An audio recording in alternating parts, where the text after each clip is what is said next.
নমস্কাৰ মেধাশ্ৰীলৈ সকলোকে স্বাগতম জনাইছো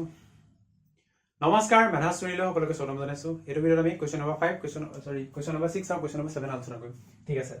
তো ইয়াত ইমান এটো তোমাৰ বেছি ডেসক্ৰিপটিভ নহয় এটো ছুটি এনসাৰ বিলাক ঠিক আছে তো এমপ্লিটিউড অফ z বাৰ এটা সৰে দিয়া আছে এমপ্লিটিউড of z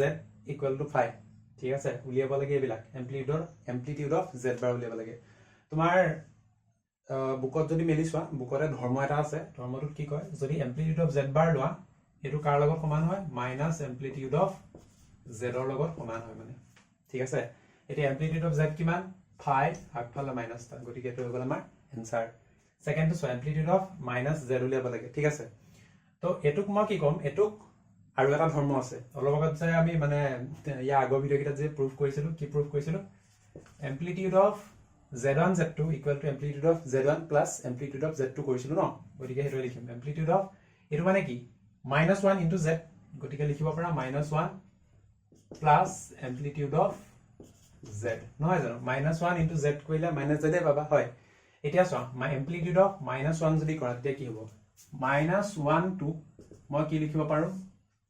-1 plus I dot 0 বুলি ঠিক আছে গতিকে এই বিন্দুটো তুমি যদি আৰ্গেন প্লেনত প্লট কৰা তেতিয়ালে কোনখিনিত বহিব এটো বহিব তোমাৰ x এক্সিস ডালত মাইনাস ইয়াত বহিব এখিনিত বহিব হয় গতি ইয়াত যদি বহে এই এংগলটো কিমান এটো হৈ গৈছে আমাৰ পাই গতিকে ইয়াৰ এটো কিমান হ'ব এটো পাই হ'ব ঠিক আছে তাৰ পিছত এমপ্লিটিউড অফ তোমাৰ এটো কিমান এমপ্লিটিউড অফ z দিয়া আছে হৈ গল এডাই ইন্টারেস্টিং না তাৰপিছত সি নাম্বাৰটো কি কৈছে এমপ্লিটিউড অফ iz কৈছে কি জানি iz একদম সেম লজিক লগাম একেবাৰে interesting amplitude of I plus amplitude of z হ'ব এতিয়া এমপ্লিটিউড অফ I কিমান এটো চোৱা এমপ্লিটিউড অফ I ওকে অকল I আছে I ক মই কি লিখিব পাৰো 0 প্লাস I ডট 1 হ'ব তাৰ মানে এই পইণ্টটো কত থাকিব 0,1 মানে কত থাকিব ইয়াত থাকিব মানে o white থাকিব হয় যদি o white থাকে এটো দুটাকাৰী কথা এটো কিমান এটো পাই বাই 2 নহয় জানো গতিকে এটো লিখিম মই পাই বাই 2 প্লাস কিমান হ'ব এমপ্লিটিউড অফ z কিমান 5 হৈ গল ওলাই গল आंसर হেডাই ঠিক আছে তো আশা কৰো এটো বুজি পাইছো চাগে কোৱেশ্চন নম্বৰ 7 লাইছো তাবা 7 ৰ 1 টো লাইছো যদি a belongs to r আৰু a less than 0 তেন্তে এমপ্লিটিউড অফ a কিমান তো এটা সংখ্যা আছে a ধৰা তো a ক মই কি লিখিব পাৰো a ক লিখিব পাৰো মই a plus I dot 0 তো অৰ্ডাৰ পেয়াৰটো কি হ'ব a, 0 ঠিক আছে ইয়াক যদি তুমি আৰ্গেন প্লেনত প্লট কৰা এখন ধৰা y o y dash আৰু এটো x dash আৰু এটো x জানিবা তো ইয়াক যদি আৰ্গেন প্লেনত প্লট কৰা কি হ'ব a, 0 ঠিক আছে আৰু a টো কি 0 তকে সৰু যদি হয় নিগেটিভ হ'ব যদি নিগেটিভ হয় এফালে আহিব তো এনেকুৱা পইণ্ট এটা আহিব মানে ইয়াত আহিব মুঠতে ox dash আহিব ঠিক আছে ox dash আহিব যদি ox dash কোনবা এটা নাম্বাৰ আহে তেতিয়া হলে কি হ'ব ইয়া পা ইয়ালে জুখিম আমি কিমান হ'ব পাই হ'ব হৈ গল आंसर এমপ্লিটিউড হয় না ইয়া পা ইয়ালে জুখিম নহয় জানো হ'ব ঠিক আছে তাৰ পিছত বি কোৱেশ্চন বি টো লাইছো তাবা নেক্সট বি টো কি কৈছে B belongs to r b less than 0 তেন্তে এমপ্লিটিউড অফ ib ইকুয়াল এটো লাগে ঠিক আছে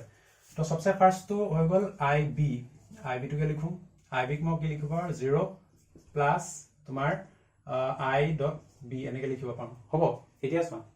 b টো কি বুলি কৈছে 0 তকে সৰু বুলি কৈছে গতিকে এটো নিগেটিভ হ'ব ঠিক আছে তো এই চিনটো মই একিটা মই মাইনাস b লিখো জানো না লাগে এটো মুঠতে মাইনাসত আহিব ঠিক আছে এটো প্লাসত আছে এটো মানে প্লাস মানে কি আৰু 0 আছে আৰু এটো মাইনাসত আছে গতিকে পইণ্টটো কত মানে বহাম আমি x to 0 এফালে নাই আৰু b টো কি আছে মাইনাসত আছে গতিকে ই কত বহিব a o y ড্ৰেছত বহিব ঠিক আছে যদি o y ড্ৰেছত বহে তেতিয়া হলে এই পইণ্টটোৰ এমপ্লিটিউড কিমান হ'ব আমি এনেকে জুকিম উল্টাকে কিমান হ'ব -π/2 তাবা সিটো কি কৈছে b belongs to r b greater than 0 তেন্তে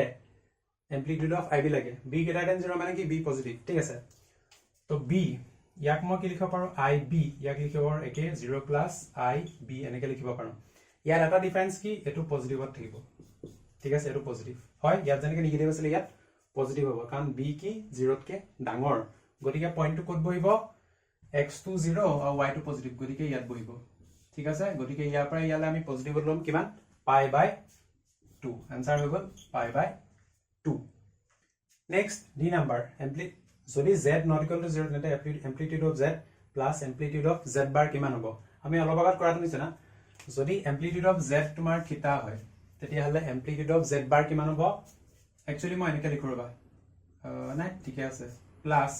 amplitude of z bar কিমান হ'ব minus theta গতিকে theta minus theta equal কিমান ওলাব 0 ওলাব হয় ঠিক আছে তাবা অনুশীলনী একদম সবসে লাস্টৰ লাস্ট কোৱেশ্চনটো হ'ব কি কৈছে amplitude of 1 plus i amplitude of 1 minus i এহতৰ সামটো কিমান হ'ব দেখা দেখি কথা এটো আমি ফৰ্মুলা পা কি জানিম যে 1 plus i into 1 minus i আমি কৰিব পাৰো